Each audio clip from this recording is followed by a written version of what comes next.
All right, so I just got back from the Texas Two-Step. College Station was a unique experience, and if you're a fan of college football, everybody should go do that.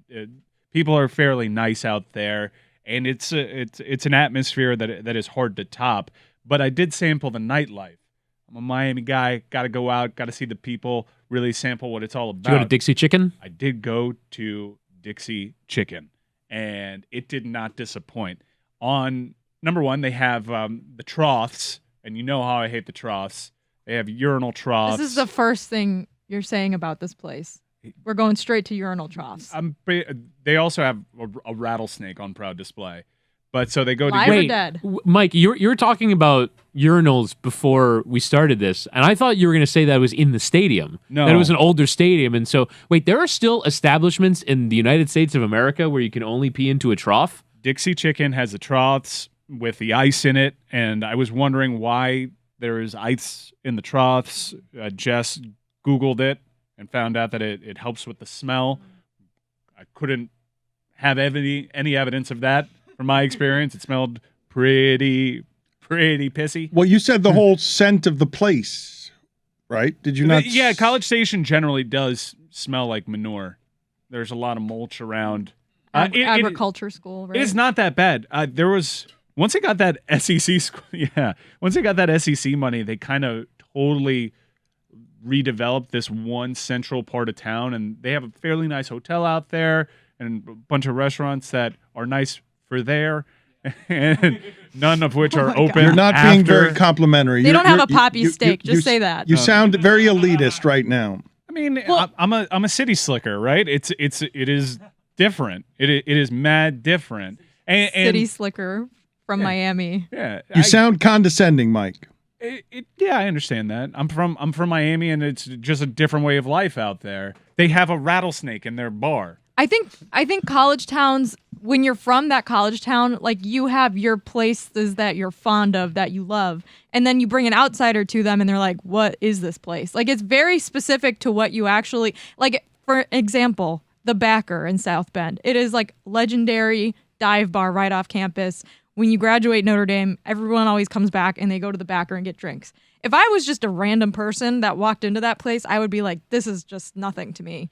But it's all specific to what school you went to or what you're a fan of. Isn't this the appeal, though? When you talk about Texas Stadium being antiseptic and you talk about these places having their own charm, isn't that how minor league football becomes a Saturday king sport? Because we believe in the regional identities of whatever. I'm in this cult and it matters to me. It's a part of who I am. Like, it's a great thing to sell. I am generally envious of that. I think Miami, to a degree, the fans kind of lean into it by not showing up. We don't have anything like that. We have a very different type of atmosphere. For example, Miami has 17,000 enrollees. To put that in perspective, FIU, which is a national punchline of a program that beat Miami a couple of years ago, they have 56,000 active students. Yeah, so it's we don't have that. We're in a football stadium in Miami Gardens, and there's actually a lot of stuff about that I really like because there are certain amenities that you cannot get at Kyle Field. I was third row on the field, and some of the biggest boosters of this program were just sitting in the student section too, because there was one box for 7 people in the Miami program. That was it. I think part of that is pretty cool. But there are also some things that college football fans really hold near and dear, like their traditions, like on-campus stadiums. I've heard that so much as banter for Miami. Tell you something, it's not great. They don't have the infrastructure. It takes 4 hours to get an Uber. I ended up having to walk to my hotel that was a mile and a half away because it's impossible to get a ride out there. And granted, it's 107,000 people. That's a lot. Certainly more than I'll ever see at a Miami game at a home stadium. But it's annoying. When Miami plays a game, even if it's a great crowd, I'm in my car and I'm in Kendall in 40 minutes. I can eat my McDonald's, my late night meal, and I can sober up. But Mike, that it's way, because right? it's only 40,000 people who are there.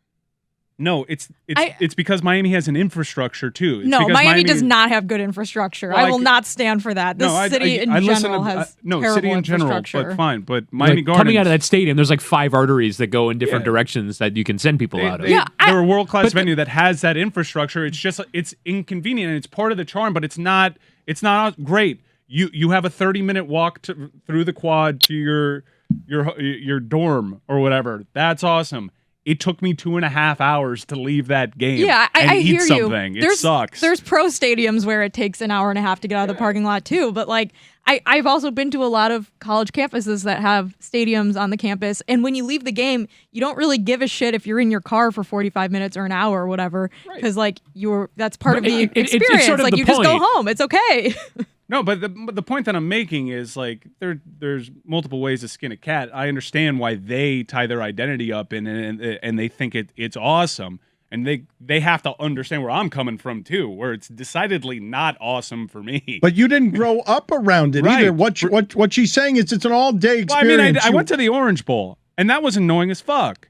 Like going there was laborious. Leaving there was laborious. Like I've had plenty of. But I've you don't enjoyed, need to conflate shitty with college. I've enjoyed walking off a campus and taking 90 minutes to get off of campus because it takes a minute because it's part of the communal Saturdays. Like you're bringing a uniquely Miami vantage point to taking your act on the road to a college town when we have never been one of those. No. You wanna experience leaving a stadium that will pull your hair out? Try getting out of the Soldier Field parking lot when there's traffic. There is not good infrastructure around that stadium. Like maybe they just need to add another road out of town for games. Like I don't think that's an argument for or against an on-campus stadium. Mike's not wrong though that you might not find a 4-hour traffic jam charming. No, I'm not saying it's charming, but I don't think that represents like the entirety of on-campus college football stadiums. What I'm saying is whenever opposing fan bases have a go at Miami for their present circumstances, kind of lean into how awesome this is.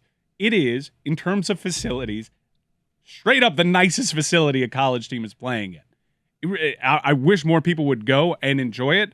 The 17,000 active students is a pretty damn good reason as to why not enough people go. But we have it really good down here. It's a charmed existence. Those people, well, I'm actually, in my own way, trying to give credit to the 107,000 people that show up to Kyle Field because it's hard. It's not easy. Granted, it's the only game in town, and you'll make your day work for it. But you got to work for it. But Miami, all you got to do is pull up to that parking lot.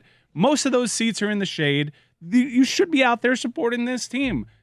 Man, I don't want to tell fans how to spend their money, but it costs you like $12 to go to the Southern Miss game. It costs you $12. That's You're begging for fees. $12. No, if more people go, it's going to cost like $20. We should when you win those games, like like Clemson, for example, if you're taking like I forget which route it is out of Clemson, it can be for a night game. It can take forever to get back to like Greenville or wherever, like out of town. But if you win that game, like you're savoring every minute of it. Like Right. it's part of the experience and it's fun. You're talking about the game. You're listening to the late game on the radio. Right. So when you get it's three not field necessarily goals, a con. when I you guess get I'm three not- field goals, you don't really want to spend 3 hours in traffic. Yeah, I wish we would have scored a touchdown, but you keep trying to do that with the field goals. There's reasons why we lost that game. We're not far along. We're building something. And I'm very encouraged by not being embarrassed by my team. As much as you try to make it embarrassing for me, it's not. I'm not trying to control make the it game. embarrassing for you. I'm trying to get you to slalom away from the general fan consumer that you are in the NFL because this is a team you care about. I was very sad to lose that game. I was bummed. I felt like we had an opportunity to accelerate the timeline a little bit. My point is that Chris Cody and Billy today, they got on the bandwagon and they spoke for South Florida on how South Florida felt. You are taking a reasonable press conference approach to the aftermath, saying you're taking them one game at a time and you're trusting the process. Oh, it's not one game. It's a bad week to be a Blue Raider. I'm telling you that right now. You better hang one up on those guys. We'll see by the end of the year. Is this just something that we're reading too much into and Texas A&M ends up firing Jimbo Fisher at the end of the season and that's not any sort of moral victory whatsoever? They're not good. Or is it the Washington game of 2000 where you lose on the road and you realize what you had to learn how to win that game and then you go on a run? Mike, we're not there with the talent. Did you just compare this to the Dorsey run where they won championships after losing at Washington? No, Is that what you compared it to? What I'm saying is that Washington game was a bit of a turning point, and you realize that there was a sea change in the stuff that had been happening to Miami leading up to that point, and even in that game was about to change, and I don't know what to make of that because I don't actually think Texas A&M is very good, which hurts my feelings because Miami lost to a team that I don't believe to be good. That offense sucked. That is not a good team. Miami should have won that game despite everything that was working against them in that game at Kyle Field. But it's year one. We don't have receivers. We knew that coming into this game. We knew that coming into this season. They got to get receivers. The quarterback's not trusting the receivers. You get that through off seasons. Unfortunately, there's no fix for it this year. Guys are going to have to step up. They didn't step up in this game. They dropped 7 passes. They didn't make a single contested catch. I don't know what to tell you other than the good news is the problems are very evident. And if Marshall beats App State, you'll have a transitive loss to Bowling Green too. Hell yeah. No. Wait, if Marshall beats Appalachian State, that means Marshall is better than Texas. No, I gotta Appalachian State needs to run the table for the transitive property thing for me to work. You're so close, though, to having a slogan for the season. Well, what? Transitive champs? Transitive property champs? There is a website, I think a Twitter account that's dedicated to the transitive property that can talk you into like the Buffalo Bulls. This is Whittingham says correctly. What the hell are we doing? We're just throwing a bunch of teams out there, a bunch of transfer portals. It's called the Circle of Suck. They do it on Reddit College Football every year. So there was only one rattlesnake in the bar. Apparently there were 3 rattlesnakes in the bar, but someone got thrown through the plated glass window one day, like a couple of years ago.